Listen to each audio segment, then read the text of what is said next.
Well, keep spending that way, you will. Just you wait. Yeah. It was like coming. Oh, okay. It was like Roger. Loud and clear, Captain. Yes. Alexandria. Alexandria RPG on Twitch, right? Yes. I see. We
Hey, we are live, kind of live.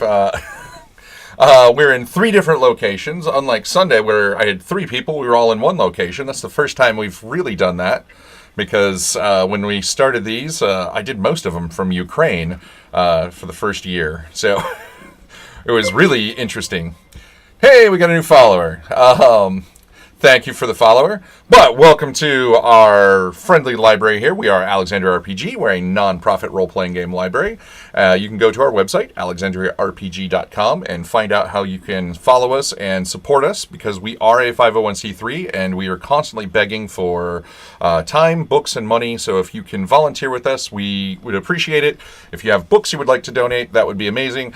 And we really need funds because it costs a lot of money to get the library places.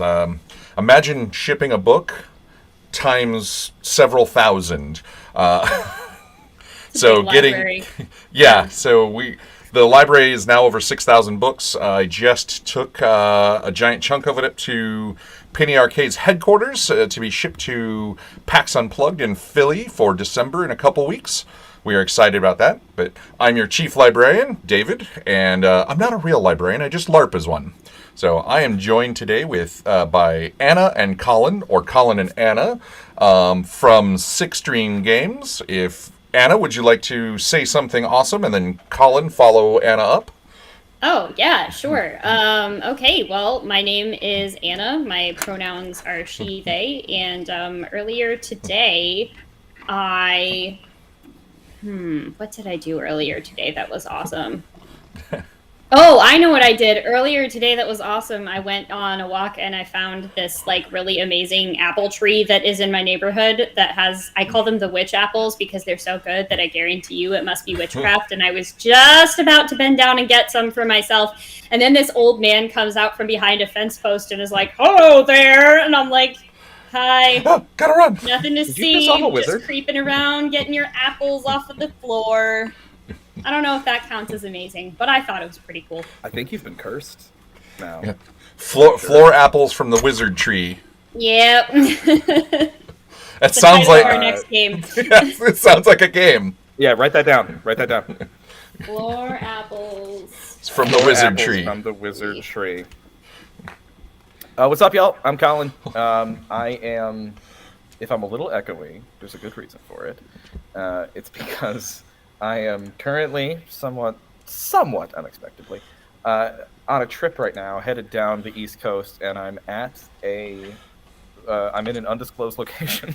I'm at a hotel somewhere in Maryland, and they were nice enough to give me use of one of their conference rooms to do this call.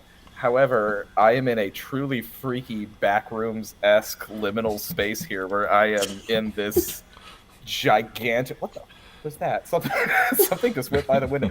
I am in a gigantic cavernous conference room with exactly one table and one chair in it that is tucked into the corner where I am seated, and there is just this massive open space with the ugliest goddamn carpet I've ever seen in my entire life, and it's extremely weird. So I guess my awesome thing is that I might be taken by Slender Man by the time this call is over.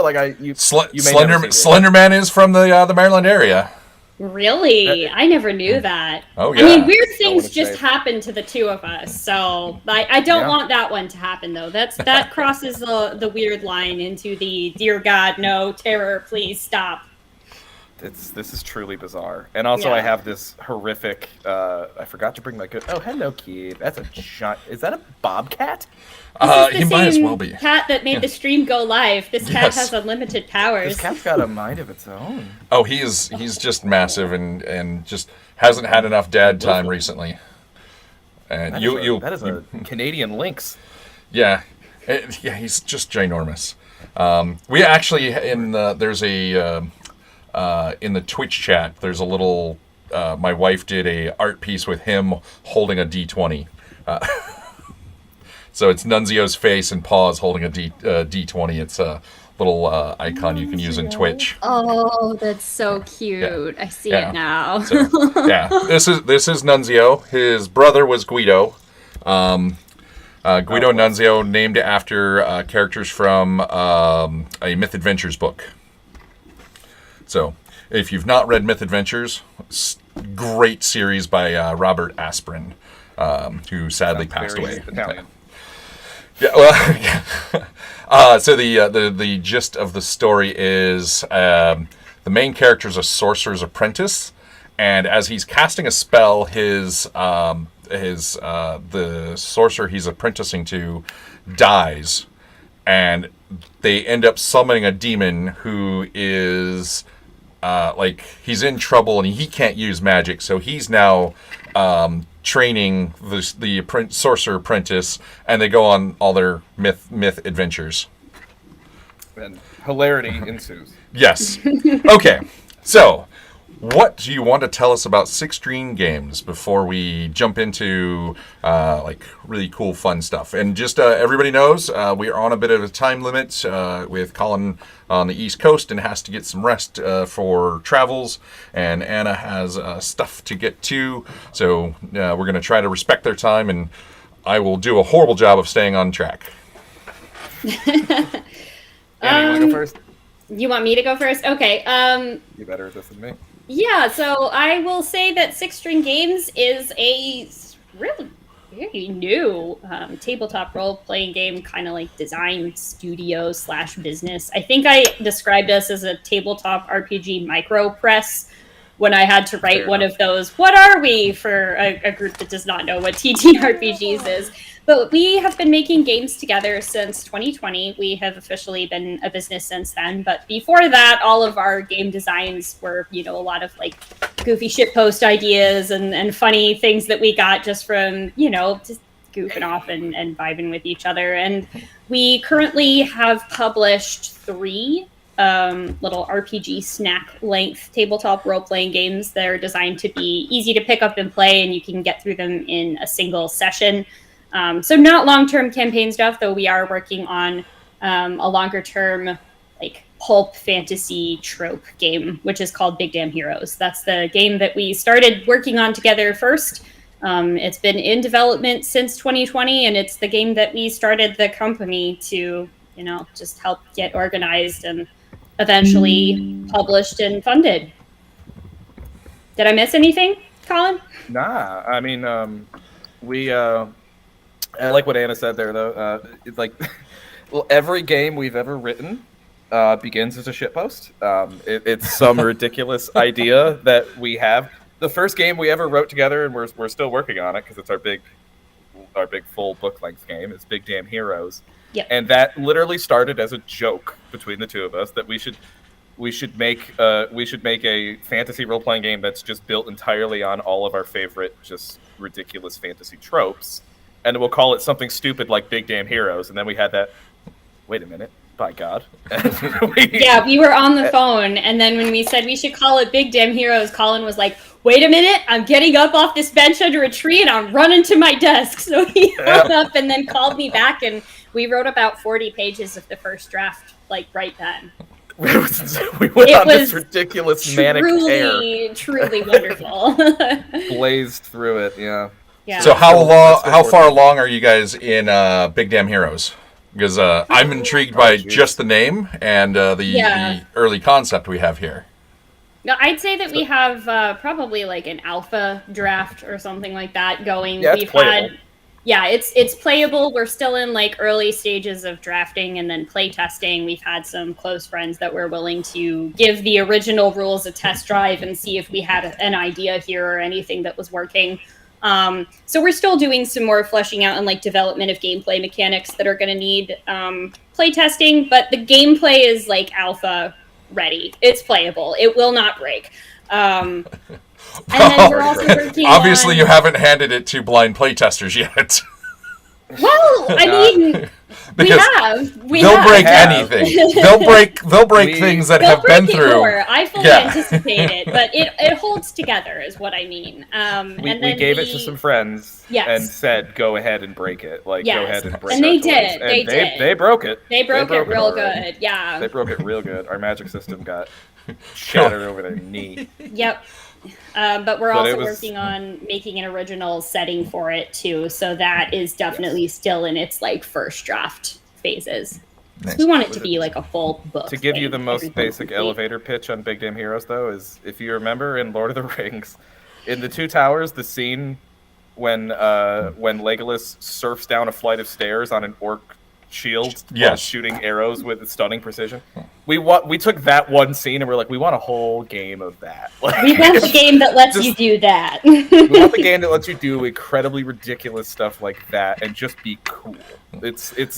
We wanted to take the fantasy tropes, but then just like the sense of fun and just being incredibly pulpy and cool. Yeah, when you said And Big Damn realistic. Heroes, my brain went to like Legolas, but also went to at the same time Kurt Russell from Big Trouble in Little China. Okay. Yeah, it's the fantasy equivalent of that. Yeah. So I love that movie personally. Yeah, oh god.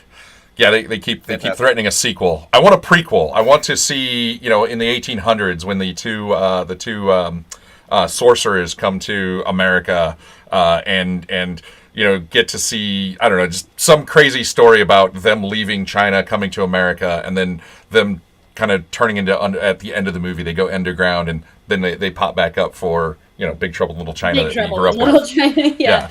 Is Kurt Russell still kicking? We still got. Oh, absolutely. He played Santa Oh, Claus my a few God, years okay. ago. Oh, that's right. Yeah. Yeah. Better Santa Claus was Mel Gibson. Patrick Swayze in my head, and that's kind of embarrassing. Oh, yeah. that would not be Very different. that's not my first choice for Santa. So It's a great one. It's a kid hires an assassin to go kill Santa Claus, and Mel Gibson it's an action movie. It's called Fat Man. What it a is- premise. A kid hires an assassin Again, to kill write that Santa. down. Yes. He's like, I want the fat man's head. I'm not bringing you a dead man's head. Okay, fine. His beard. I'm not shaving a dead man. It's like that is an interaction in the movie about Santa Claus. God. Oh my word! It's That's another game right there. It's amazing. That's next I year's mean, we Christmas already special. have a game that we have coming out for the holidays. That is, sweet. you do not assassinate Santa in it, but it is it's kind of our homage to Nightmare Before Christmas. And Colin, it was your idea to do the Witch is Dead hack, yeah? Yep. Because we got together. Anna and I started playing games together, playing the one-page games made by Grant Howitt, who just we both love and respect. Is great game designer for Rowan Rook and Deckard, and his one-page games are fantastic. He Is he the one that did Honey Heist? Yes, Yep. that's his most Yep. well known, I think. Yeah. but, Definitely his most Well, well-known, it's. yeah. I mean, Well, there's yeah, a million. Adventure There's a Zone million is- clones of it. I mean, it's such a brilliant, simple concept, and it's I've had GMs run it in the library a bunch. It's just Yeah. it is probably the best example of a one-page RPG out there. He writes kick-ass one-pagers, and Yeah. we love Grant. And the one of the first games we played together was another one of his games, which is actually my favorite, which is called The Witch is Dead. Yes.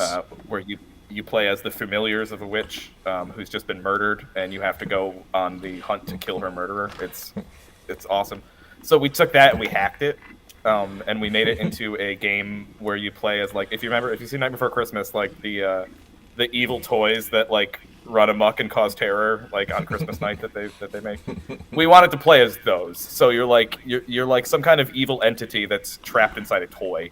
And you have until it's Christmas Eve, and you have until midnight to create this like ritual that'll let you get your body back.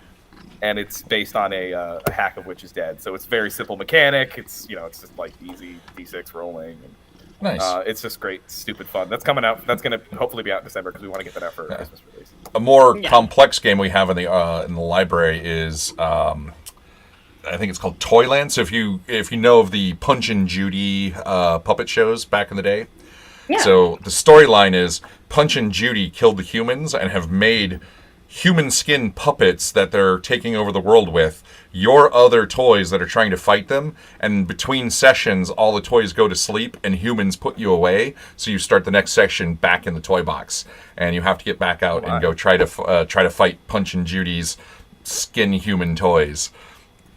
It is the creepiest take on a toy based game. I And have it- questions, but I'll hold until after the show. The next show that we're together, I take it all the time because I think it's really neat concept for a game, not for kids, but I'll let you look at it. It's already packed up, on its way to Philly right now. Nice. It's a strange one that I like to talk about because it is such a weird idea for a role-playing game. That's what we do, baby. Yep, that's kind of our whole thing. So We always say it's stranger side of storytelling. let's talk about your little snack RPGs, because I like the concept of just what you guys call them, the RPG snacks. You know, the little short games that people can learn and play quickly. These are great for events. Yeah, so we designed them to be they're as you see there, like they're zines. So they're little paper issues, you know, they're almost like a smaller zine size. They're usually around 12 pages long typically, but some are a little bit longer. And they're designed to be single session. We haven't made any yet that are extended play, like campaign length, but they're single session, pick up and play. And the other big thing that we try to stick to whenever possible is that our games are in our kind of egalitarian spirit. They're designed to be played with stuff that almost everybody already has. So they either use regular six-sided dice, so just break out your Monopoly, you know, if you don't have sitting around. Regular six-sided dice, ordinary deck of playing cards, or like coins or something like that. Stuff that everybody has, so you can just pick this up and play it. Other than, you know, paper and pencil, that's all you need to play our games. And we've tried to keep that as a design principle. I'm a huge fan and kind of a big proponent of using D6s because you're right. You know, it's what you have, and getting people introduced into role-playing games with six-sided dice, it's something they already know. You don't have to explain it. Is Sunday, I actually got a great idea from one of the people we were talking to, is just have different color dice for all the different tie types for when you're teaching new players. And I was like, ooh, I have to do that. So like, roll the red die. That's a D12. And then they'll associate it, and it's much easier to, instead of roll the D12, which one is it? But I do, getting people introduced into role-playing games, I love having zines, and I love using stuff like D6s and decks of cards because everybody understands them. Mm-hmm. Yeah, I mean, we realize, you know, it's just you need a randomizer. You need something that creates randomness. It doesn't matter what it is. That could be coin flips. It's just a matter of how many different possible outcomes do you want. So, you know, at the low end is coin flips, just a D2 essentially, right? And at the higher end would be something like a deck of cards where you have 52 possible outcomes, right? And then, you know, in between D6s, which you could also, you know, combine and to modify. So we liked screwing around with that, like different probability ranges, and we find that different probability ranges, you know, work better for certain games depending on how much dramatic tension you want and whatnot. But yeah, we wanted to make it so that these were things that anybody can pick up and play, and you don't really have to have any prior experience. And the other thing is that you don't have to have there's no preparation needed to play these games. You don't need to have anything ready in advance. All you need is the game book, either some dice, cards, or coins, and some paper and pencil, and a few friends around a table. And sometimes not even that, because one of our games is actually a solo RPG. So sometimes you just need yourself. Yes. And I also like solo RPGs because those are great for people to just keep their mind sharp. Because you know, go ahead. Go ahead. I'm sorry. No, go for it. It's just like a really cool means of creative expression. Was what I was gonna say. Yeah. Yeah. Something else you guys do, I love that. Everybody at home can't really see it, but down on the bottom of the games that you gave us says players, and so it tells you players, length, genre, materials needed. So you know, it gives, you know, somebody can pick it up and know what they're getting into. Especially if you've got somebody at a convention, I can toss stuff like this out on the table, and they go, "Oh, let's go play this." Mm-hmm. Yeah, we call it the nutrition facts. Yes. Yeah. Well, they are RPG snacks. The only thing I do have to say is, I get what you're trying with the name here. It's a neat idea, but it's really hard to read. Yeah, I'm not the first person to tell me that. Because that's part of starting out running a game company is you're gonna have moments like that. Yep. And if you need help or you need a set of eyes to look at things, feel free. You can always send stuff my way. I will be happy to look through anything, and give a little quick write up. I jokingly call it the email that says your baby's ugly. because Your darlings. yeah. I mean, where I come from, you just say that the baby looks like Richard Nixon, and then, half an hour later. All babies pretty much look like Richard Nixon until a certain point. But the idea behind it is, whatever game it is, it's somebody's baby. They're working on it, and they don't want to hear the bad. They don't want to hear their baby's ugly. And so, I sit down and I type up the email like, hey, on page 17, this didn't really work out. Like, I was talking with somebody and they didn't understand this. Was there a wording issue? Try to give them the hint of this didn't work, or hey, did you mean to put With a razor. Yeah. Well, that's also partially because my day job when I'm not doing this for Six String Games is I am a freelance editor. So Nice. Yeah. I get that. It's definitely an art that comes to, being able to give that constructive feedback and being really honest with yourself about what's working and what isn't and how to incorporate.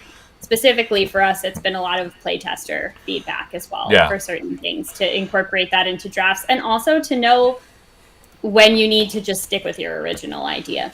Yeah. But it's just been it's been a really neat learning process though that has now been going on for almost 2 years, which is very exciting.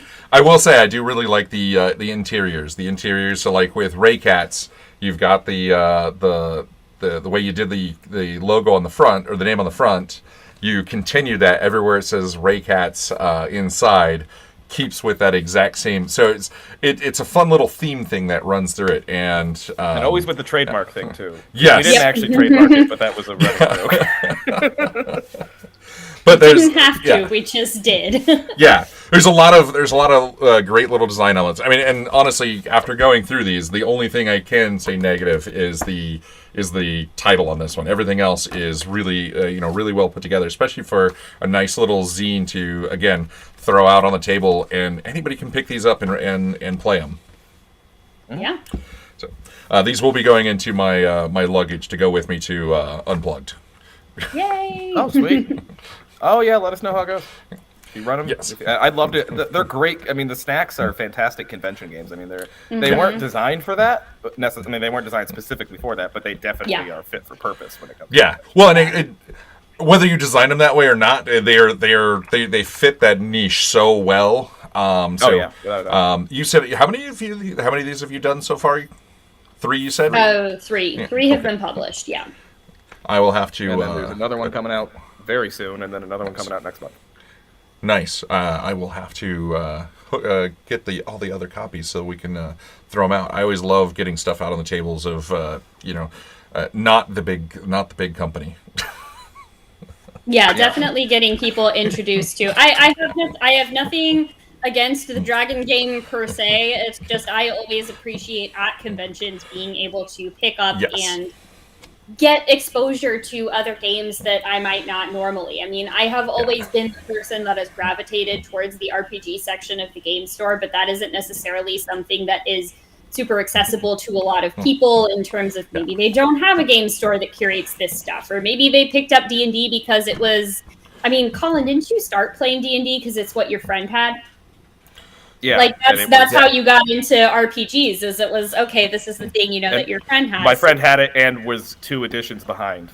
Right, it was we were like second when 4th was out. Yeah, something like that, and we just are very happy to be able to provide that in a way that. And that's the beauty of role playing games is. That guy was 2 editions behind, and no one cared because he had the books and he could pull them out and play them. That's what we had. I am not excited for renting my books in the future. I've joked with everybody once the solar flare happens and all the computers are dead, they're going to come running to me to play role playing games. I love hard copies, man. I love having a book in my hand. Yeah. I find the zines satisfying. Yeah, actually, we've gotten some zines from all over the world, so it's fun getting zines from like the Philippines and seeing how creative different places are with a lot of the same stuff. Hang on, where are you going? That's not the right direction to go. Okay. giant cat running to the end of a tall table. And I'm like, no, I don't need you to jump off and knock lights and speakers and... Cooperate, cat. Cat. Yeah, you wrote a game called Ray Cats. I guarantee you understand there's no cooperation amongst cats. Or humans and cats. Yes.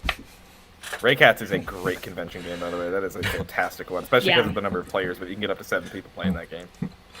We're gonna actually put that to the test this Thanksgiving holiday, because I'm actually going home. Most of my family lives back on the East Coast, so I'm actually gonna go home to be with them for the holiday for the first time since 2016. And my family has, this is another thing that like we didn't intentionally design our games for, but this is kind of a fun side effect of it, is that my family doesn't, they all have varying degrees of understanding of what a tabletop RPG is.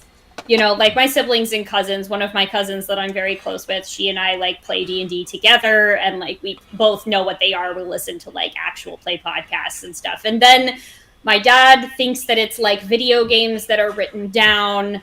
And a couple other of my family members are like, so it's just your imagination, but sometimes you roll dice. And I'm like, yes. And I think everyone that's the closest is like answer so far. Curious, but doesn't really know where to begin. So I'm bringing Ray Cats home for Thanksgiving and gonna be like, okay, guys, whoever wants to play is now in this thing. We're gonna see. Because we definitely have more than 7 people who are going to be interested, so nice. That should be interesting. I like to tell people, I was like, imagine like the ghost stories you told around a campfire, or when you played Cops and Robbers, but with more structure. Yeah. I mean, it's make believe with it's make With believe with randomizers occasionally determining outcomes. Yeah, and you know the more adult ways, it's collaborative storytelling with a set of rules and randomizers. Yeah, it's just it's make believe. It's all of the above, really. Yeah, we roll exactly. dice and pretend to be other people. Well, and I say this a million times. Like you pull out a board game, everybody plays it, you put away, and you had a fun time. You may never play that board game again. You may never play with those people again. But with a role-playing game, you sit down and you create stories and you create memories and you have these fun times. And I like to think about, I hope that there's people running around, be like, oh, I was at this convention, this guy did this one thing, and you just talk about the silly games that we've done. And you were talking about, going back home, like one of the catalysts to get after our very first event, there was a kid, he went home, he was like 15, 16 years old, he went home he went back east for a wedding, and like his cousin played D&D with him, and it's his experience. So he's now back in the Seattle area, and there's a role-playing game library, and he comes running in, and he has 3 friends like by the hand, and he is running down the hall, and he runs up with his 3 friends who were like, oh god, what is happening, like lost panic looks, and he goes, explain role-playing games, and I was like, okay. What convention was this? That was Emerald City Comic Con 2017, and okay, so that was right before I moved here, and that was the library's first event. Yep, that was wow. Okay. Pulled 348 books out of my house to go do that, and we got our first book donations. And then people go, "You want to come?" And then with that kid in particular, I started explaining role playing games, and so he brought like one of his buddies and 2 of his female friends, and then they go, "We can make characters." I was like, "Why, yes, you can." So I grabbed the Deadlands book because you make characters with playing cards.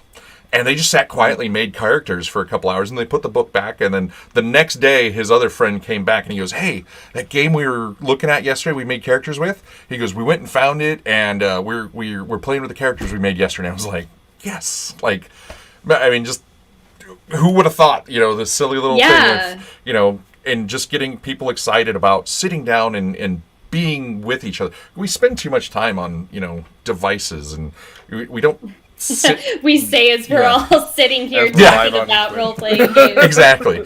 I feel like I don't feel like this is just something that I know, especially because when we first became friends, Colin and myself, and when we started, playing games together, the reason that we were able to do that, because this was during the height of pandemic shutdowns in like midsummer 2020. The reason why we were able to do that was because we had things like Zoom and Discord and virtual tabletops and things. And It's also been really unique, I think, to be designing our games from a perspective of we still have not played a tabletop role-playing game together in person. In the same room. In the same room. Yeah. Like, we've played countless games together. I have probably played more games with Colin than I have with anyone else in my life, and I've been playing role-playing games since college.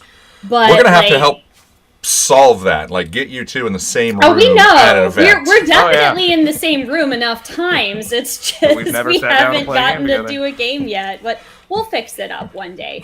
But yeah, what I was saying was just that it's been kind of an interesting design challenge because we have always had this constant thought of, okay, a lot of people, can use virtual dice rollers for their D6s, or, just roll your own dice and use the honor system and stuff like that. And with a couple of the games, not with the solo RPG, which uses a deck of cards, but another RPG that we currently have in development is a GM-less storytelling horror game that is inspired by the Blair Witch Project. It's called The Trees Tell No Tales. We have been developing this game for almost a year too. Bastard.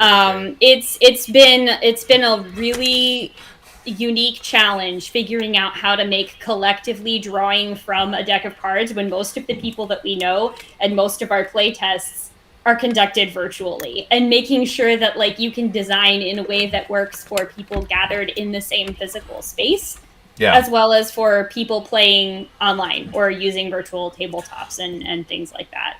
So, yeah. I mean, we're not programmers by any means. It's not really our desire to have to code any of those things ourselves. So just having the challenge of working with the tools that we have. That's the lovely thing about the virtual tabletops that are out there. So as much as I want people to be in the same room gaming together, because that is the best experience you're going to get role playing. I do love that so many people, we gotta have to find a positive for the last couple years. And because of the last couple years, I know a lot of gamers that haven't played in 20 years that got back into gaming because of things like Roll20 and Zoom. And they're like, oh, I'm playing with people that I haven't talked to in ages. Or, hey, I found a gaming group because I found out I could game online with this Roll20 thing or with this Foundry thing. And they're just playing with random people they've never met. And so there's so many awesome tools to get people to take hurdles away.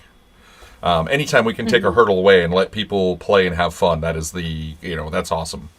Mm-hmm. And I mean, yeah, it is. Anna's right though. It's we entered. I mean, I've been playing tabletop role playing games since I was 14 or something like that. You have me beat. And yeah, it always started around a table. That's the way it was for me. It was me and my buddies around a table. What I found though was when 2020 came around and I was stuck inside, and that's when I met Anna and met a lot of other people. I do agree with you partially that there is something really unique about the experience of being around a table with people. That is a singular role playing experience that is impossible, honestly, to replicate online through Zoom. However, that said, the Zoom play experience and the virtual play experience is almost in a way its own thing. Yes, it's distinct, and there's something I've noticed about it that's different, which is that when you don't have the other people sitting around you and actually looking at you, when you're more kind of they're just in a screen in front of you. It does. I've noticed for some people, it opens up a whole range of storytelling and role playing that they wouldn't be comfortable doing if those people were in the same room. Yeah, they would feel that they would look a fool if they were there. But now all of a sudden they're willing to cry. Like they are willing to go deep on stuff, and that was fascinating to see. Yeah. I've met a bunch of people that they go, I've always liked role-playing games, but I've been able to open up. And the funny thing is, some of those same people, they said once they've gotten back to playing in person, that they've been able to open up in person more. So it was this great tool for them to go, hey, I've always been there, I've played. They've been kind of the the quiet character, and they've been there, and nobody's like, oh hey, you don't contribute, but then they go on and they play, and then everyone's like, oh, you're a totally different person now that we're on online. And then some of them I've talked to, they said transitioning back to playing in person, they're much more open because they're more comfortable. They were like, hey, I've done this. I did this in my underwear in my office. Nobody knew I was in my underwear, but Right. I hope nobody knew. Exactly. I watched that happen. I saw that happen with people who'd never played outside of the in-person experience before, and then got on Zoom, played, and then went back to their tables and were different players. And I think that's subjectively a good thing. Oh, and, because we came up in that, because our company was formed in the middle of a goddamn global pandemic, we've been working with the assumption and in the reality from the very beginning that our games are going to be played by people remotely as well as in person. So far, we haven't made a single game that only works online or only works in person. They can be both. And even when it's hard, because Trees Tell No Tales, it's not done yet, but Trees Tell No Tales at first was very hard to figure out how the hell to make it work. That's the one you're talking about, using deck of cards? Yes, specifically. So we found out there's a website that lets you do that. Right. It's actually just called Deck of Cards. Who knew? But, and a lot of the virtual tabletops, like Roll20, you can add a deck of cards to it as well. Yeah. So. The design challenge with that, though, is that in Roll20, it doesn't let you all draw from the same deck. And it didn't have the same functionality. It didn't have the same functionality that we needed for it to work properly, because one person wasn't the dealer or the GM.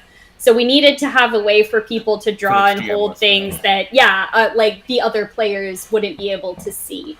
What we also found is that as far as the learning curve of Roll20 went, was slowing the game down, which is not necessarily like one person really has to understand a lot of the virtual tabletop and set it up for everybody else. And for our games that are designed to be little to no prep, pick up and play, learning how Roll20 works does not fall under the umbrella of little to no prep. The people I know at some of these different virtual tabletop companies, I will pitch the idea of making a deck of cards that's easy to throw on the table and that anybody can draw from.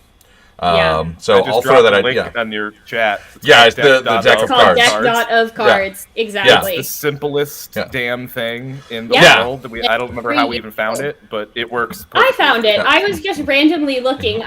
We were working together and we were tearing our hair out after our second round of playtests. And at one point, we both sitting there, on Discord, our heads in our hands, and I go, there has to be a better way. And I started just searching, and I was like, Colin, guess what?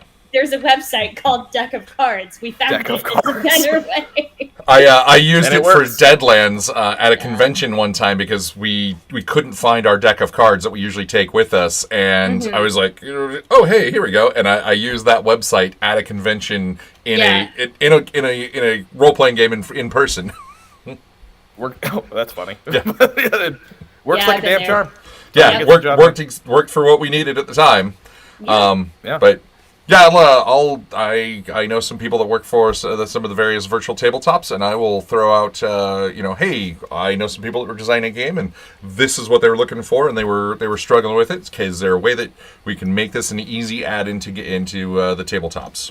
Because the one just maybe somebody that's you can't customize the deck now. So in our game, you have to take the jokers out, and there's no way to currently do that. So talk to the virtual tabletops and get them to let us take the damn jokers out. And it's just maybe you're maybe doing something that somebody's just not asked for, so they've not thought of it.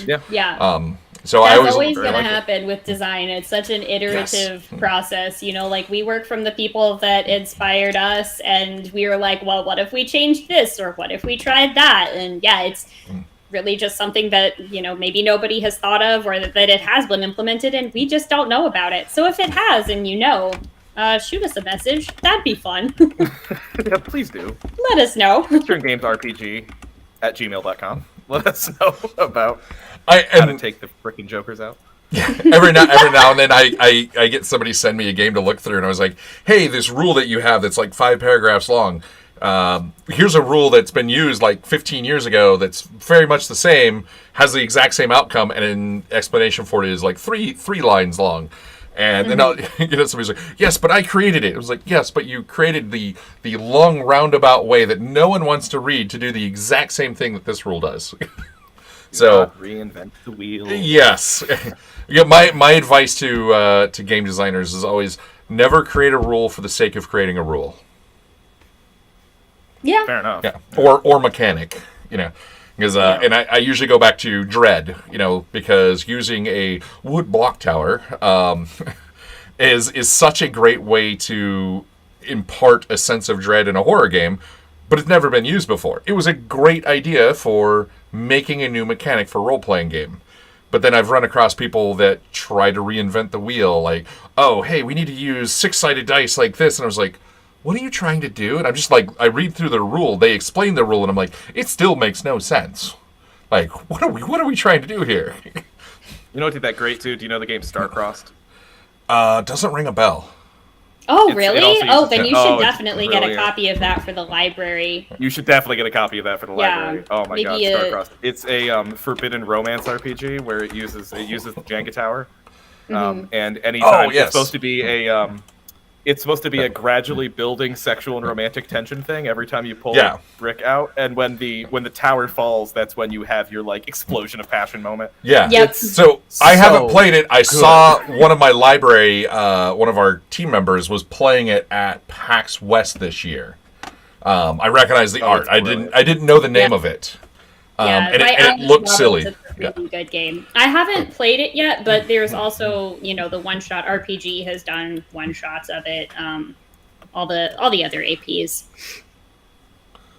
Let's see. It would be you're right for Spam's wife. That would be good for SakuraCon. That game is practically made. It's the local anime convention. Yes. Here. It's a giant anime I realize, convention. Colin, you're not from like the Pacific Northwest, so you don't know that, but that is the giant anime Neither are you. convention. Yeah, You're a trans- they get about so before the pandemic they were hitting 75,000 people attending this anime convention. It's huge. Yeah, So- did I tell you it's huge? I mean, like it kind of shuts down regular public visit with the influx of people in Because, like- full cosplay too. Which, Emerald City Comic Con and PAX West are 100,000. So we have an anime convention that is hitting almost the same levels as the third largest Comic Con in the U.S. and one of the largest gaming conventions in the U.S. So, question from the chat. There are so many good systems that support a variety of playstyles. When do you hack a system with something with new mechanics versus build a system from the ground up? I'm going to give one very, very basic answer to that, which is, was the person who wrote the system nice enough to make an SRD for it? Because then I will hack it. Well, here's the cool thing. You can't copyright mechanics.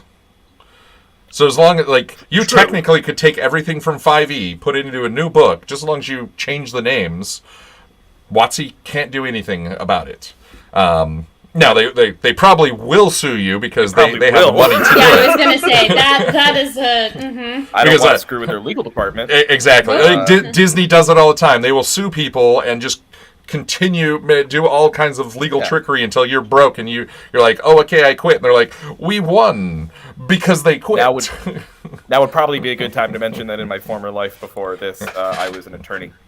Yeah. So I know better than to poke the bear. It's funny because I'm trying to get SRD. I love SRDs. And if anyone watching this doesn't know what that means, it's a system resource document or a system reference document. Different. And it's just when you take your system, you strip it down to the barest bones, and you say, "This is how my system works." And if you want to take it and use it for your own purposes, have fun. You have there in your hand there, you have Altitude, game that I wrote, and the if you flip it over on the back, it says "Scarred" by Quietus underneath there. Quietus was a kick-ass horror game by my friend Ollie Jeffrey of Sinister Beard Games, and he wrote an SRD for it called "Scarred" by Quietus, and I was like, "Yeah, I'm totally going to use that," and I took it and adapted it and made Altitude out of it.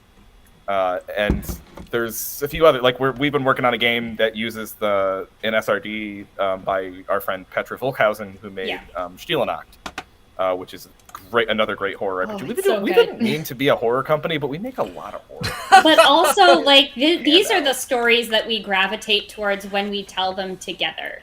You know, even our more cheery and upbeat stories always have that, like, slight, darkly humorous twist to them. If you think about it, if you think about all the characters that we've played together over the years and the media that we gravitate towards, I look back on it and I'm like, of course we write mostly horror. Anyways, please continue. I didn't mean to cut you off. I mean, like, if there's an SRD, if someone is saying, here's my system, here's how it works, go have fun with it, I'm gonna have fun with it. I mean, I almost can't resist the urge, to be honest with you.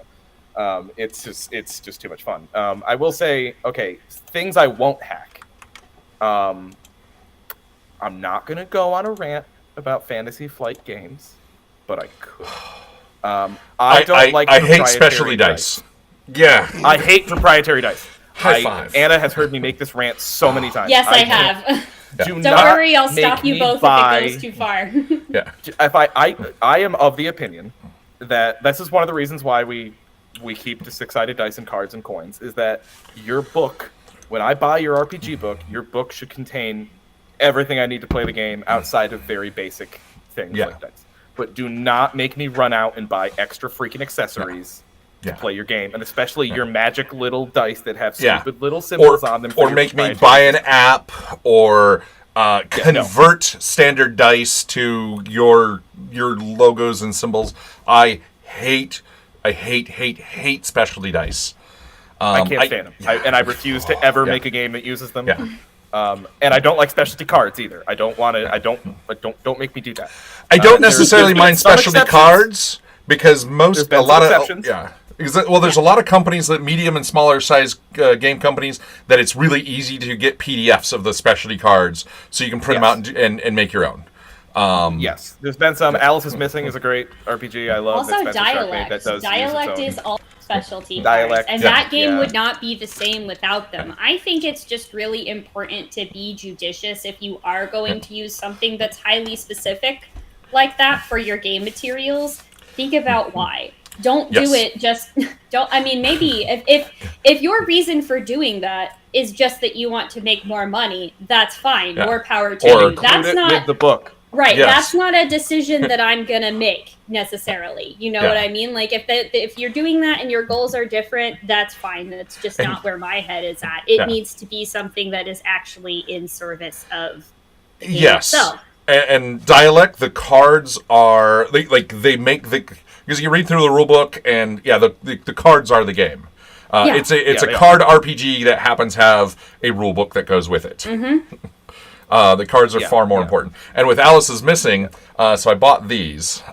These are... we talked about this at Shucks. It's actually pretty cool. Yeah, so these are little transmitters. They work on 915 megahertz because I don't want people...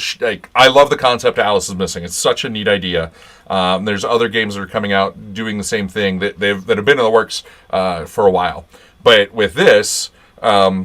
I can connect to this. It's 915 megahertz. It creates its own little network, and the cell phone connects to it via Bluetooth, and you can communicate without sharing your personal info. And it's also a cool little end of the world type thing. This emergency network created, and that's really cool. I dig that. I just want to add really quickly because people might not be familiar with that game, but it is kind of a mystery game that takes place via text messaging. And so, like in the original rule book, they say, you give each other, you share your phone numbers with each other, and then you change your names in the phones to the names of the characters that you're playing for the duration of the game. And it's pretty effective. Like we played that for the first time over Roll20. I've since played it in Discord servers, have yet to actually play it in a real room with people around. But that was the other thing that you told me about your convention problem that you were also running into, was trying to solve the hardware problem of doing this without it being connected, to that specific person's phone, but also knowing that convention Wi-Fi is some of the most difficult, notoriously spotty, exactly. This little people thing descending on a cell solves network. a bunch. And then ultimately, I'm gonna there's people that have made little text messaging device so that builds around this. So they straight up they're connected to each other. So when you sit down to play, I just hand you the book and like 4 devices, and there you go. It's funny because it's cool. like you wouldn't have to go out to buy this to play the game. I just find it No, very but, yeah. amusing that like that's the sort of workaround is kind of reinventing a local network cell phone to play the game. I'm just going the extra mile because I really do want. It's such a neat idea. I want to be able to offer it. It wasn't horribly expensive. It's something I can tinker with in my spare time. Sure. Oh, but Colin, you said something that I wanted to go back to with McNancy's question of like, when do you hack a system with new mechanics versus build a system from the ground up? I think something that has really helped us figure this out is when do our ideas kind of map onto an experience that we have already had versus like a gameplay experience we've already had, because we play a lot of games. I don't play nearly as many games as I should like, but also I look back at my schedule and the number of different RPGs that I play every year and the number of hours in my life that is consumed by this, and I'm not even talking about work. I'm talking about doing this in my free time as well, and it is obscene. Like, it is a ridiculous amount of time. So, you but you have lots of good stories. What did you say, Colin? Great memories. I missed it. I said I don't have a problem. You have a problem. Oh, no, I mean, it's the best problem to have, though. It's like a wonderful, wonderful thing. But because we now I have just play RPGs.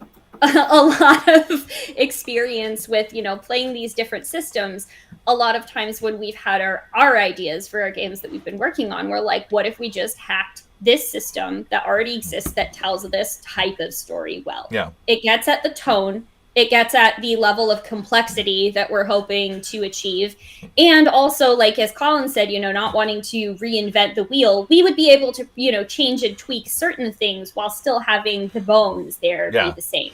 It's a completely different design challenge. Our Raycats is a hack of lasers and feelings. It's a very simple game. You like at the end of the day, lasers and feelings is you pick a number between 1 and 6. When you need to do something uncertain, roll your d6, and then that number that you picked, compare the result on the die to whether it's higher, lower, or the same. And depending on that, things happen.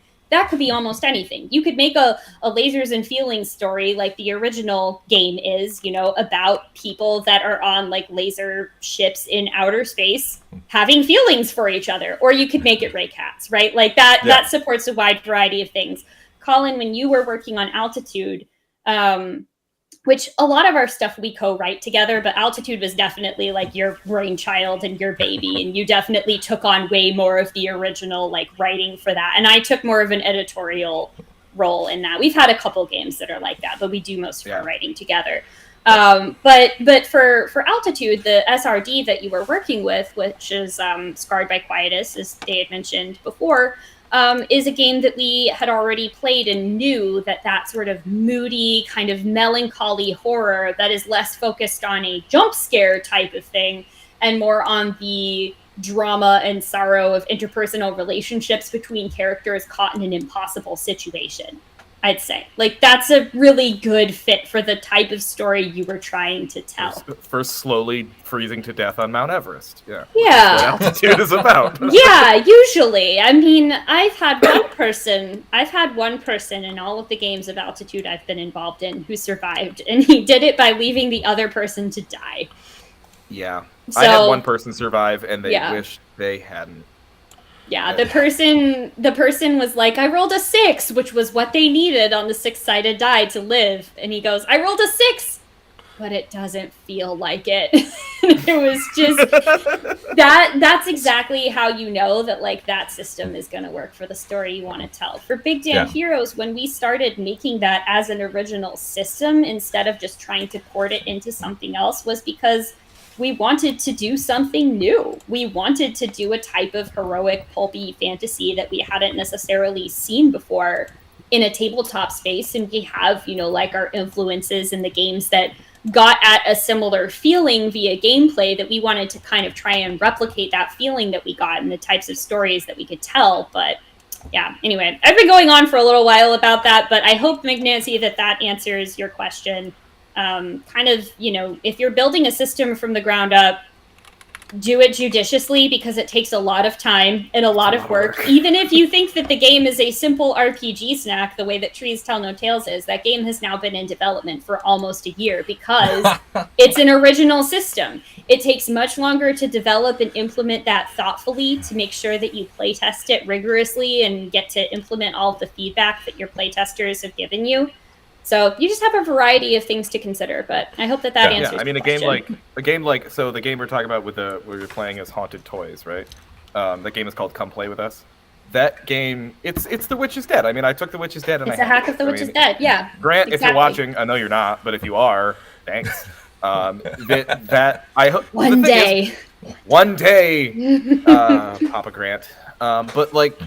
That game, I know that game works. I know that game works because I played that game. I've played The Witch's Dead. I just took it and I moved some things around and I changed some labels and I put my own. Well, me and Anna put our own setting on it, our own characters on it. But as far as the bones of it go, we know it works because someone else already did it for us. Like the work is done for you. Scarred by Quietus, Ollie made a brilliant game. I know that it already works. I did actually change some rules. There were some things that you all changed. Yeah. At Ollie's suggestion, actually, because I showed the game to Ollie and he recommended a few things that he thought would fit a little bit better. So it is changed a little bit, but yeah, it's like someone's already kicked those tires. It's already had a few spins around. So like, why go and change things? But when we came to writing Trees Tell No Tales, this Blair Witch Project inspired game, we just found that there wasn't anything out there that did what we were trying to do, and we looked around, and there wasn't a fit. And we were almost look, we didn't want to make an original system, okay? It's a pain in the ass. It really is. But we looked around and there was nothing that matched the kind of things that we wanted for the atmosphere, and also that matched the genre, because that found footage horror genre is very specific. Yes. It does things that other horror movies don't do, and we needed to find something that could be reflected in a storytelling medium, and we just couldn't find one. So that is kind of a process of elimination thing, where eventually you realize, guess we got to do it on our own, and we started building from there. Yeah, and even adapting a system, one, you can sometimes pick the wrong system for what you're trying to tell. I've seen people use an existing system and it just doesn't, the underlying rules don't work for the story they're trying to tell. So it's getting the right one. So that is very important. And then you also have to go through and make sure any story elements or things that you're adding in via NPCs or monsters or whatever fit and don't break the system, because I've seen plenty of people do that. I'm a huge fan of open systems. My favorite is the Open D6 system, which is the old D6 Star Wars, and it is an open system. And I tell people all the time, open, stuff like the Open D6, things where people have their SRDs available are amazing, because you have a lot of people that have ideas, but they're not the rules designer. So they can go, I have this wonderful idea. Let me take these core rules, and now I can build off of them. Especially when you have those documents that tell you, okay, here's why this is done this way. Here, so it makes sense when you're designing elements to go with to fit in and around the rules. Behind every great system is a bunch of nerds doing math. It's us. We're the nerds doing math. We're the nerds doing math. But we do sit down when we're writing Big Damn Heroes. We sat down and we're like, okay, what's the difference between? We looked at the probability ranges. What's the difference? There were spreadsheets. There were spreadsheets and everything. Yep. What's the difference between if we make this a 2d10 system versus a 2d6? How swingy is the system going to be? How much of the outcome's going to change based on that? And there's real implications to doing that. And it changes the kind of story you tell. Well, that's why I tell people, like, if you're not using D6, my favorite die is a D12, because the D20 is really swingy. The D10 tends to just kind of somehow devolve into percentiles, and D6s can either become a a giant handful of dice, or you just everything's too tight. But a D12, like a nice D12, is a good single die because it's the the Goldilocks zone of single dice. But Goldilocks, I'm a big fan of. Go ahead. I was just going to say Goldilocks if she was very underappreciated because so few people design a D12 system. That's something that I haven't ruled out for the future if we find... Yeah, we've only played one. Black Void. But what were you going to say, Colin? I didn't mean to. Guys, I'm a fan of 2-die systems. I'm a huge fan of 2-die systems because whenever you're rolling 1 die, for those of you math nerds out there, whenever you're rolling 1 die, you have a straight line of probability. So, like, on a D20 system, when you talk about, like, critical hits in Dungeons & Dragons, right? You always have there's always a 5% chance of getting a crit. There's always a 5% chance of getting a 20. There's also always a 5% chance of getting a 1. Yes. So you have a flat chance of critical success. Yeah. Anytime you start adding 2 dice together, now you have a parabolic curve. Yeah. Where you have 2d6s, your most likely roll is a 7.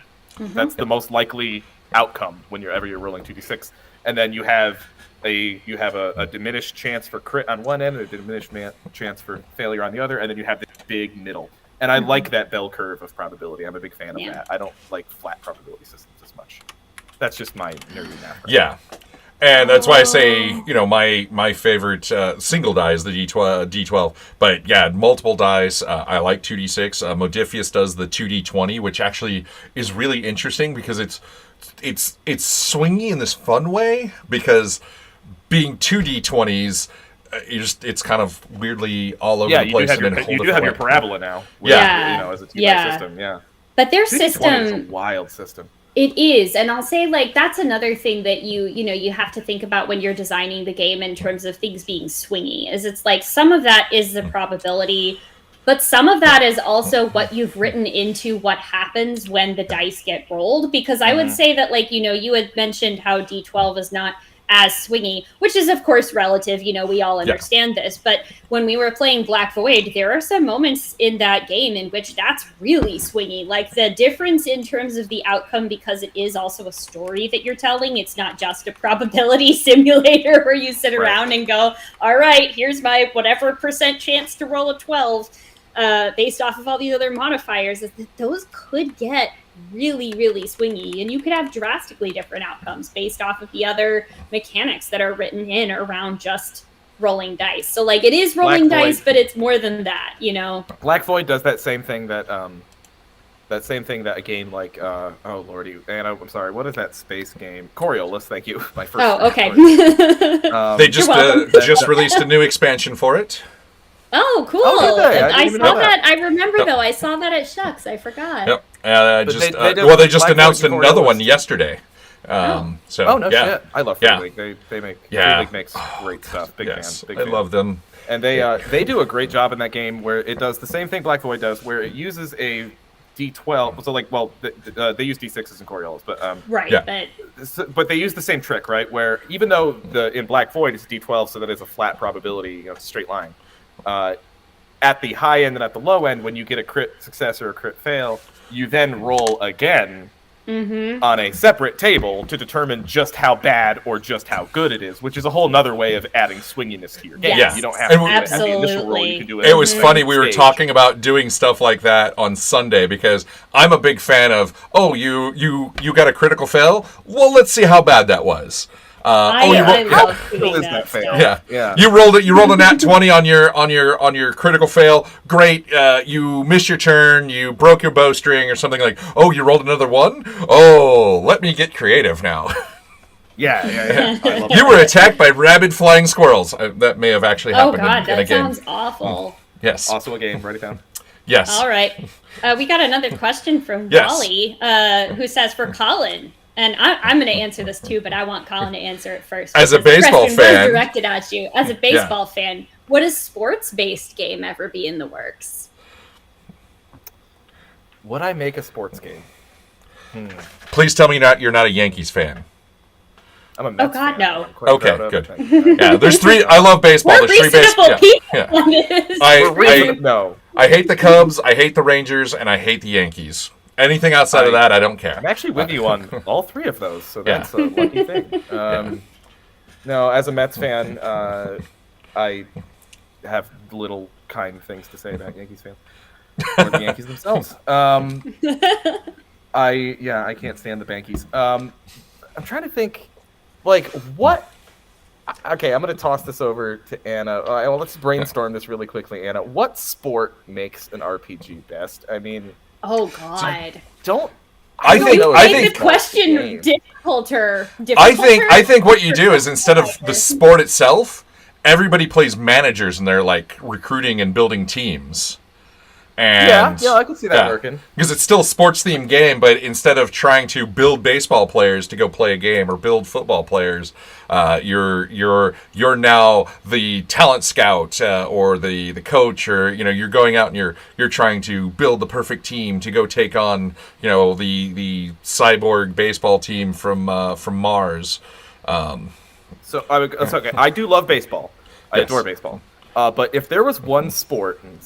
Okay, it's definitely a sport, but it's not. I don't think it's what Wally was thinking about when they asked this. Me and Anna have a mutual friend by the name of Tom, who is a martial artist and also a former NCAA champion fencer. Mm-hmm. And I have I have thought that fencing would make a kick-ass RPG, specifically in the style of what we were talking about before with Starcrossed. Yes. Because I love a good classic sexual tension sword fight scene that has been, where you do that little thing where you like tilt someone's chin up with the tip of a blade and it's like super hot. I want that in a game. I have seen a one-page RPG that is similar to this. That's about like dueling. Is it the blade-drawn one from Zemo? Maybe. Made years ago. Lace and Steel. Made by Paul Kidd. I think it's Paula Kidd now.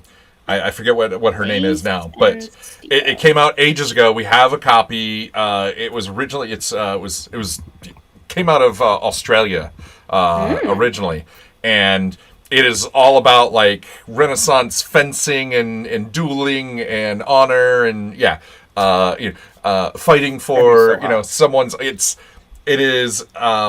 Yes, it's a unique game to look up. We have a couple copies of it. I'll be happy to show it to you at an event. And you can actually, I believe it's also Tom specifically because I would absolutely. Tom would be my go-to playtester for that game. But there's also it's also available on DriveThruRPG if I recall correctly. Okay. Yeah, I'll definitely look that. And if anybody who is watching this is in our Discord or wants to be in our Discord, I'll find it eventually and post the link inside the Six String Games Discord. Lace and Steel. That's what we always do for our community days, is the random stuff that we talk about gets dumped into a channel called Ask Anna and Colin without any context, just basically so that we can remember to mentally bookmark the things that we talked about with the rest of our people. Yes. So I want to answer the twofold question, because Wally, I know this one wasn't directed at me, but also as a baseball fan, I've been thinking about how I would go about making a baseball tabletop role-playing game for several months now, and I haven't told anybody about this until just now, because it was tell Goldberg. Still in the germ of an idea of a nebulous thought thing, and I don't really have good concrete ideas that are worthy to face the public just yet. But what I've been thinking about, and because I have been, working on doing my fact gathering phase of this, is I have been playing a lot of baseball related board games. And what I find they actually do very well, because let's face it, as much as we love it, baseball can frequently be kind of a boring sport. But what are the, interesting, exciting high points of baseball actually lend themselves really well to tabletop role-playing games and narrative storytelling and the tension of it all. And I think that for me, the board game that helped kind of coalesce these ideas for me better is a game called Bottom of the Ninth. I'm blanking on who the designers are right now. Let me find it. Oh, yeah. There's a bunch of wrestling role-playing games out there. So. Yes, and that, I think, wrestling very easily, maps onto tabletop role-playing. I had never seen live wrestling until recently, and I remember being at a local promotion with my husband and my brother-in-law, and then looking down and going, this is just like role-playing games. This is just like role-playing games. And the other guy next to me goes, yeah, she gets it. And I was it's soap operas with lots of testosterone. But, like, bottom of the ninth gets at a really just, like, I mean, bottom of the ninth tells you everything that you need to know about what the stakes are in this game, who the two sides are going to be, and the kind of things that you're going to resolve there. And, like, as a very simple game that you could easily, like, play at a pub or, you know, if you have 15 minutes to go, I think it does it really well. And I think that, to me, that's always what's been most interesting about sports is like the narratives that go behind it. As somebody that enjoys the heck out of sports but is not the most physically apt at them, that's what I really come to it for. As for Colin's question though about what sport would make the best RPG, I can't say fencing, although I do see that there is a really good there is a really good opportunity for that there. But I think something like figure skating or even team gymnastics would make a really cool game, just because if you're talking about like storylines that exist over, you know, many years of a person's career, and a lot of the, you know, team and or partner elements of those sports, they also have that more, you know, obviously artistic interpretation to them that I think could be really interesting. You just take what was the movie Sucker Punch? Where every time that she dances, it goes into this like crazy fight scene, and oh no, I haven't seen it. That's neat. it was Zack Snyder. It's a crazy bonkers movie. It is worth watching. It is tough to follow because I have no clue where he was going with it, but it is gorgeous and neat and fascinating and weird and but. As soon as you said going with like gymnastics and figure skating and stuff, that movie popped in my head. I was like, oh, every time they did a dance, they went into this combat. Like there's a scene where she starts dancing and then now she's fighting like giant robots and stuff. It's like super, yeah. Wally will like this. I was thinking like what sports would make good RPGs. I was like, okay, what sports that do I know of have been made into animes? And two immediately came to mind, which was Haikyuu, which is volleyball. Yep. And then Yuri on Ice, which is figure skating. So those would map on very well. I mean you're right. I mean the drama. Can we just get like a Nancy Kerrigan, Tanya Harding RPG? Yeah, I mean there's lots of narrative and drama in all sports. Oh, there's plot lines. I mean look what happened when I said Yankees. You know, I can feel the seethe. It had me thinking about this. Again, I feel like I just keep shouting out Wally, but I know Wally's a Mets fan, and there's a reason I'm bringing it up. And also, Wally's here right now, which is really exciting. Yeah, which helps. But, you know, so the guy who's the producer for the Mets broadcasts on SNY is an absolute goddamn genius, and they do a fantastic job with building the drama just in the way that they present the baseball. Like the fact that whenever Edwin Diaz comes out from the bullpen, they don't go to commercial break. They let you watch him make the walk all the way from the bullpen to the mound while the trumpets blare to build up the drama of the entrance. Yeah. And whenever Diaz is on, whenever it's bottom of the ninth, 2 outs, 2 strikes, 1 strike away from getting out of this game, they always, as Diaz has the ball behind his back, they do that split screen where they show Diaz's face as he's staring down the batter, and they show the batter looking away. And it's like there's a story here. There's a plot line. Yes. You're in your mind, you're sitting there going, I bet I know what they're both thinking. I can hear. There's flashbacks happening in their head right now to when they were kids and their dad was showing them how to pitch and how to bat. You know, like there's a movie happening in front of you. And that, out of all sports, on beautifully. Out of all sports, baseball has figured out production values, I think, better than anyone else. Just because, like, with football, there's so much downtime in football. I used to work in media, and the average football game only has 9.5 minutes of action from when the ball is snapped to when the ball stops. Not when the clock stops or any of that garbage, but, I mean, they have scheduled timeouts for commercials. Whereas baseball, like, they have to draw you in and keep you enticed in that game because, you know, the downtime is so unpredictable. And you have to build that drama, and they do such a good job nowadays. Because they can do so much now that they couldn't do even 5-10 years ago. I mean, the things I'm doing on my computer now, we couldn't do in a studio 20 years ago. Right. Is that wild? What does it have to be alive? I know. It's every day is always neat. So I do want to bring up talking about D12 games. We had somebody on probably about 9 or 10 months ago from the UK. He worked on Slay Industries 2. He also works for Modifius as his day job.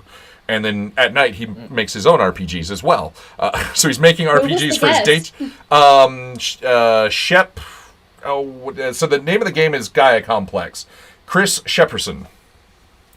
I was saying, yeah, I know some of those Modifius people. So Yeah, we do. I was like, maybe this is someone we know. So I think I recognize the name, but I don't know the person. But yeah, he made Gaia Complex. It is he calls it his 12.3 system because it uses D12s, and then there's some things that uses a D3, which you can do with a D12. But he also, actually, I think I might have some of his D3s on my desk somewhere. I just found on Twitter. It's the Gaia Complex, a game of flesh and wires. That's a subtitle and a hat.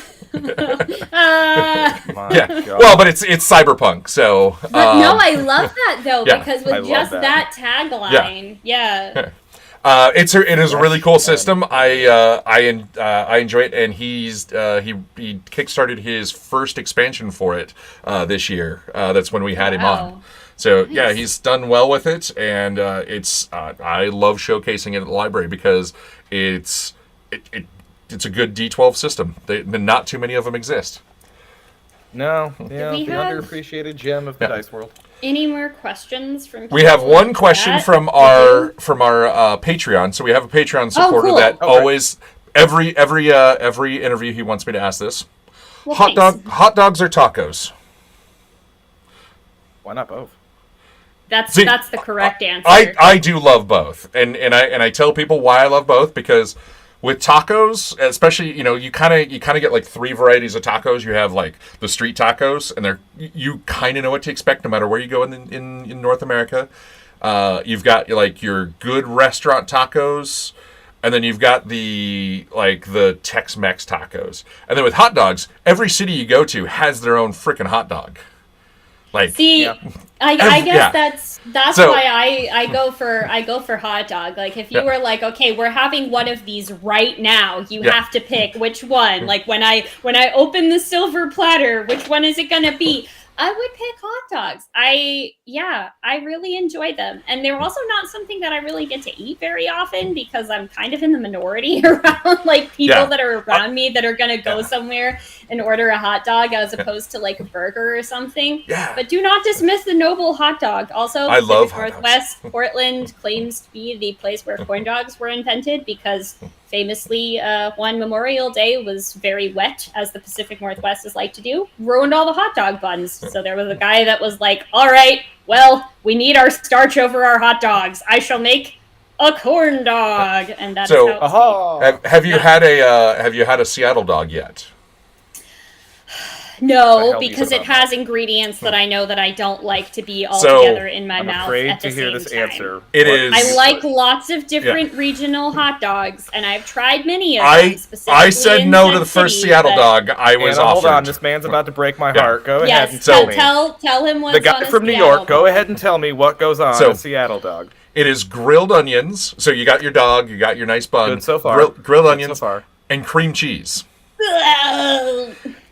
So we used to have a superhero that ran around Seattle, and I ran around with him. I took a lot of video that helped put criminals away and in that. And one of the hot dog vendors, he had prevented him being mugged like a dozen times. So he got free hot dogs from the guy always. And we walk up, he's like, "You want a hot dog?" I was like, "Sure." He goes, "Suit Seattle dogs." I was like, "What's that?" And he explains it. I was like, "That is disgusting." He goes, "Well, you don't get a hot dog." I was like, "Okay, I'll try it."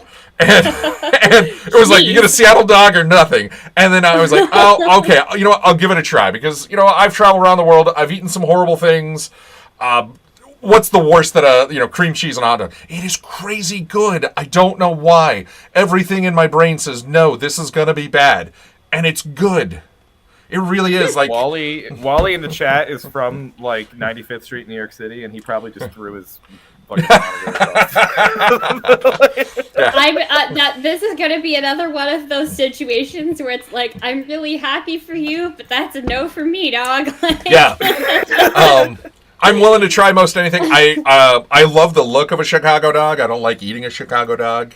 It's kind of an operation to eat a Chicago It dog. is. Yeah, It's just quite it's tasty. so I It's a lot of prefer to work. have a plastic fork if I can. Yeah, exactly. You know, The Chicago like, dog there's is a lot just too going on. involved. You know, like Yeah. Coney There's a Island lot of- dog. it's You a know, whole yeah. to do. And I do tell I'm a everybody. simple man. I just Yeah. want some mustard and raw onions. I don't ask for Yeah. a whole lot. That Really. is And- one of those things that I love about hot dogs too, is that like it is a food that is widespread enough that like everybody in the United States pretty much has had one, but again, we still have that hyper specific regional version of the thing, such that we can be having this conversation going, oh god, cream cheese on a hot dog, and I mean like I live here and I'm still just like, nope, that's a no. The other Yeah, I funny, weirdly funny one is I lived in DC for a number of years, and if you're in So did I. DC, and the best place to get a hot dog from a vendor is nearby the Holocaust Museum. It Yes, is- I know. all places. Yep. Yes, yes, but it's This because is just famously if yeah. you go, because they're a little cheaper, and they all use the Hebrew National. It's They because have they're better, all yeah. kosher. Yes, They're and there. you just get Yeah. you get a better dog, hands down. I've had hot dogs all over DC, and within about 4 blocks of the Holocaust Museum, you will get the best dog. If you're within walking distance, you want a hot dog, take the extra, take the walk and get there. You will not be disappointed. What is the best? Here, I'm going to interview you. What is the best taco you've ever had? I was hoping you were going to ask that because we need some taco discussion before we call Yeah. this stream for the night. Best and worst tacos, both in Mexico. I used to live along the border, and I would cross over, and I had some amazing tacos in a couple border towns. But there was another time my buddy and I were living in El Paso, and we went across the border, and we drove like an hour out into the middle of nowhere, and we stopped at this little tiny town in the middle of nowhere, and everybody is staring at us, and we just thought, oh, we're too they don't get outsiders often. And the tacos, they were cheap, they were okay, the seasoning wasn't all that good. And we get back, and then everybody goes, where did you guys go? And then we pointed out on the map, they go, that's in the middle of cartel country. Oh, Roger, let's never go back there. So that's why everybody was staring at us. So like, why are these guys here? They were anticipating they were anticipating like something like, oh god, the cartel's going to come in. These guys, are they going to kidnap them, or are they here to buy something? What do we do? And it's like everybody was like panicked, because we were like, man, this is just like, everybody is staring at us in the most weird way, and it was because we were definitely where we shouldn't have been. But they were the most interesting story of a taco, but they weren't good tacos. So taste-wise, best tacos, little towns near the border. That was years ago. Same areas are now not safe to go, sadly. My best taco ever was a lengua taco from a vendor at a flea market in New Jersey, a guy named Carlos, who ran a little stall at a place called Cowtown, which is a flea market in South Jersey. Yep, I have been there many years ago. You've been to Cowtown? Yeah. When I was stationed in Washington D.C., I had a couple people that were from Jersey, so we made some weird trips to some strange places. And I love that if you're going north, everything on the right side of the highway is like Jersey Shore cities, and everything on the left is cows. Yeah. Amish, It's like the highway there like splits. It's like farm country and like beaches and cities and toxic waste. Oh yeah, especially North Jersey. It's like, do you like chemical plants? We've got you covered. It's like, so what exit are you from? Yeah, my uncle was exit 2, so that was or exit 3, 2 or 3, one of those. Yeah, if you're from Jersey, you can answer that one. Unless you're from farm country, then exactly. What's your best taco, Anna? Yeah. Okay, So I have a few that are most delicious tacos, but most of them were, involving like going over to someone's home and having them make them for me. So I'll give my like best story of a taco that's like one you could buy. Um, it was somebody's worst taco, and we'll get to that in a minute. But this was my old group that I used to play D&D with here in town. One of our guys was from Ireland, and he had never eaten at a Taco Bell this entire time that he had lived in the United States. And he was always just like, yeah, I don't know. It seems like that's something that you have to try, and I probably should before I go back to Ireland. It's the number one business. Mexican restaurant in the U.S. So right? one of my friends and I went to a Taco Bell KFC combination in Seattle, ordered one of everything on the Taco Bell menu, and we were like, you wanted to try Taco Bell? Oh. Here it is. There were a few people that wisely decided to give up about 1/3 and then half of the way through. And then my friend and I that went and ordered all of the food just pull out our way through all of the rest of it. Everyone else was like, no, my stomach. And the two of us were like, yeah, we feel pretty good. Yeah. We want to play some D&D now. Yeah. Taco smell. One fart later and you're hungry again. It's so good though. I know. I wouldn't call it a taco, but it's good. Yeah, it's definitely not. It's a thing. It's not Mexican food. It's not No. Hispanic food. It's not Tex-Mex. It's its own thing.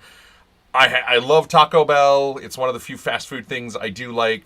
It is a weirdly guilty pleasure, and there's nothing authentic about it at all. And I weirdly adore it. Sometimes it just hits just right. Exactly. Yeah. Especially at What a like way 2:00 in the morning. I was gonna say, what a way to end. I can a actually game see a stream. Taco Bell outside the hotel conference room window right now, so I know what I'm doing. In this. The He's like- eerie. So, ooh, yes. Well, it has been awesome having both of you on. Best way to contact or find you folks on the social medias or otherwise. So Six String Games is on the internet everywhere at Six String Games across social medias. We just recently got a Tumblr because there's something happening with a certain bird website that we all tend to hang out on, and I figured it was good to just make sure that we signed up for some new places. But you can find us there. We're at sixstringgames.com for our website, and you can support us on Patreon, patreon.com/sixstringgames. If you want to find me, I can be found at Nymeria941 on socials and on Discord. And that is number 6 string games. Yes, it is the the number numeral 6. Like the numeral six-sided die. Yes. Like a six-sided die. And I am Colin on Twitter, if you want to look that up. But you should go follow Six String Games on Twitter. Yeah. And we have a Mastodon account now. I don't know. We'll see if that goes. I opened right before this call. I opened Mastodon to be like, what is it? Colin called me in advance, and I said, so what is this? I'm looking at things, and I We're still just figuring it don't out. know. Yeah, Could I ask if it's okay for us to put a Discord server link inside of your Twitch chat? Is Yeah, that go okay? for it. Yeah. Okay, yeah, that's where both of us mostly are, and we do like Yeah. monthly community days. So, like, if you want to ask us more questions about the game design process or get involved in like play testing our games, that is the place that you want to go to do it. Go to Discord. Yeah. Thank you. First Thursday of every Any- month. Yep. Any way that you guys can interact with more folks, we are happy to help with that. Much appreciated. Right Thank on. you. So. Thanks for Thanks, having us. Okay, well, thank you all for tuning in, and this has been a lot of fun. We are cutting short because people have lives, and go enjoy yours, and maybe you've got time in the evening. Go get an RPG in with somebody. Till then, the RPG library is now closed.